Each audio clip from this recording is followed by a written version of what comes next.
Alright guys, what's going on? Welcome in. So it's week 3 and the Jets have a huge test this upcoming weekend taking on the Denver Broncos in Denver. It's a 4:05 kickoff.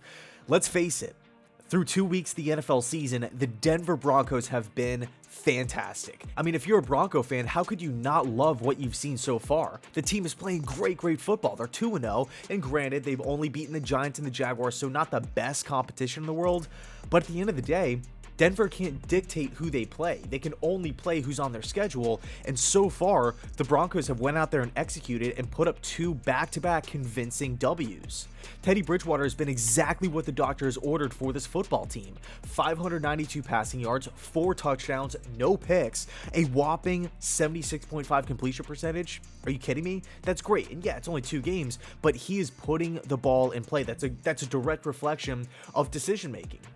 I mean, Teddy Bridgewater, yes, he's managing the game, but he's going above and beyond. I mean, I really feel like, A, he understands the offense. He knows exactly where to go with the football at all times. And then B, he knows he doesn't have to put out some Herculean effort for the team to have success. I mean, just look at the weapons that this offense has. Noah Fant, Cortland Sutton, Melvin Gordon, Williams. I really like KJ Hamler as well, even though the stats might not say Hamler's a really effective player, but I still really like KJ. I loved him back at Penn State. I mean, this Denver Broncos, and by the way, they have Jerry Jeudy as well, who's currently on IR, so that's just another piece when he comes back. And then when we take a look at the defense, I mean, I'm not going to lie to you, I feel like from a talent perspective, this could be a top 5 unit. I mean, just look at the players on the roster. Fuller, Callahan, Surtain, Von Miller, Kareem Jackson, who's been playing out of his mind, Darby, Jewell, Justin Simmons. I mean, the Broncos, this defense is absolutely loaded, and it's led by Vic Fangio, a defensive genius. So,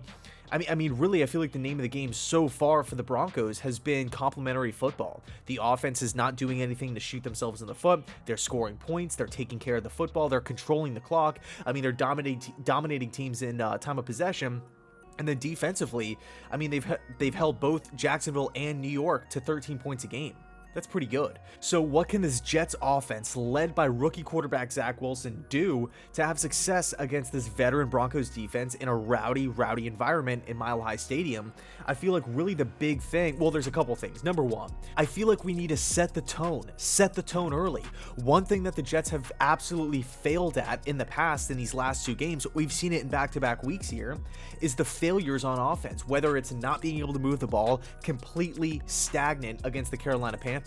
Wasn't until halftime where we made those adjustments, or against the Patriots where we were constantly turning the football over left and right. I felt like every single time we touched the football, we were throwing an interception. I mean, Zach Wilson's first 2 pass attempts were picked off. That's a no-go. You're not going to win many games if that's the result. So I really feel like in this Denver Broncos matchup, if it calls for scripting plays, the first 10-12 plays, so be it. The Jets have to come out of the gate swinging. We have to come out with rhythm. Even if we need to go up tempo early in the game, that's totally fine to limit the overall thinking and just kind of let the athletes be athletes. I feel like the main issue that I'm nervous of, or that I'm kind of fearing for this matchup, is looking at how good the Broncos are against the run so far, and Mike LaFleur going with a run-heavy game plan. Now, of course, I'm not against running the football. We're going to have to run the football, and I'm behind the idea of trying to get in a 3rd and short. But what I fear is if the run game is not having success against the stacked Broncos defense, I don't want to be in a situation like we were against the Carolina Panthers where we're running the ball first down. Everybody knows we're running the ball first down. It's not effective. So we're 2nd and 9, 2nd and 10, 2nd and 11. 2nd down's incomplete, so now we're back in 3rd and long. With Zach Wilson coming off of a 4 interception performance against the Patriots, I don't want to see us in a situation where the run game isn't working, we're losing the game, we're playing in their stadium, and now all of a sudden, the panic is starting to creep in, just like it was against New England, and we start to press, we start to play really aggressively down the field, start taking shots, and we find ourselves back in the same situation that we were Sunday. So I feel like one way to kind of counteract that, yes, we need to play with rhythm, rhythm, but I really feel like the short passing game can be an extension of the run game. I feel like that's something that could be effective. I want to see us getting our playmakers the football early within the play.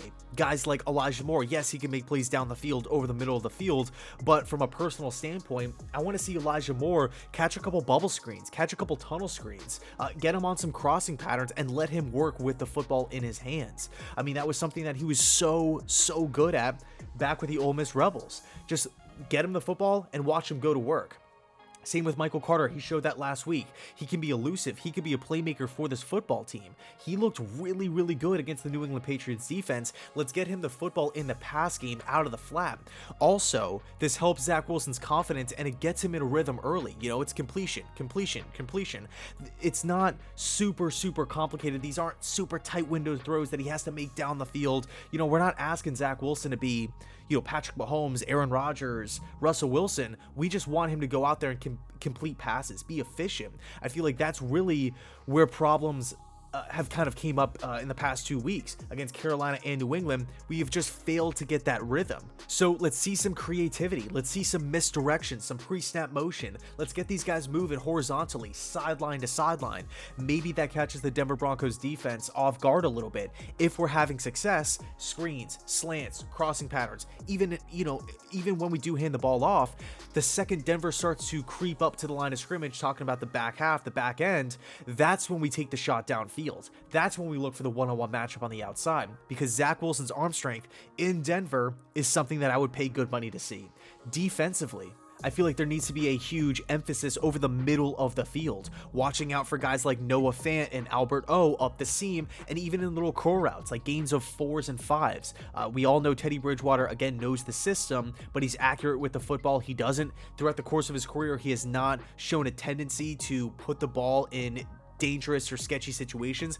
He just frankly doesn't turn the ball over. We have to take into account that Bridgewater can also beat us with his legs. He is mobile and he can extend plays. So the safeties and the linebackers need to have a big day. Another thing that I wanted to make a note of is the fact that the Broncos offense, and Teddy Bridgewater specifically, they were taking shots last week against the Jaguars. They were pushing the ball down the field. We saw numerous bombs from Theodore. I mean, they were really challenging the young Jaguar secondary.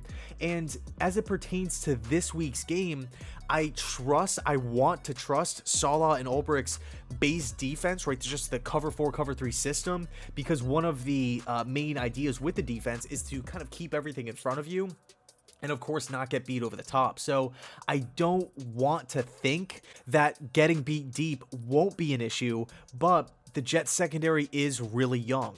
So I feel like, the Denver Broncos offense, their game plan, it could be to challenge those guys on the outside.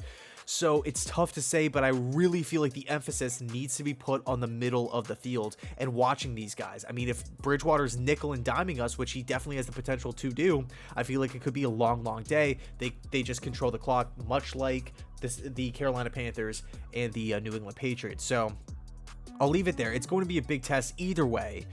I truly feel like the Denver Broncos are one of the most underrated teams going into the year. Maybe that's just because I'm higher on Bridgewater than many people out there.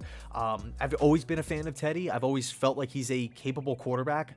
By the way, he's actually an ex-Jet. We traded him the year that we brought in Sam Darnold. We got a 3rd-round pick from the Saints. But anyway, I'm just rambling at this point. Let me know your thoughts down below in the comment section. Jets, Broncos. Who do you have winning? What do the Jets need to do to have success against this Broncos offense? And then, of course, the Broncos defense as well. Will Zach Wilson bounce back? That's really the big question. Let me know your thoughts. And as always, thanks so much for watching, and go Jets.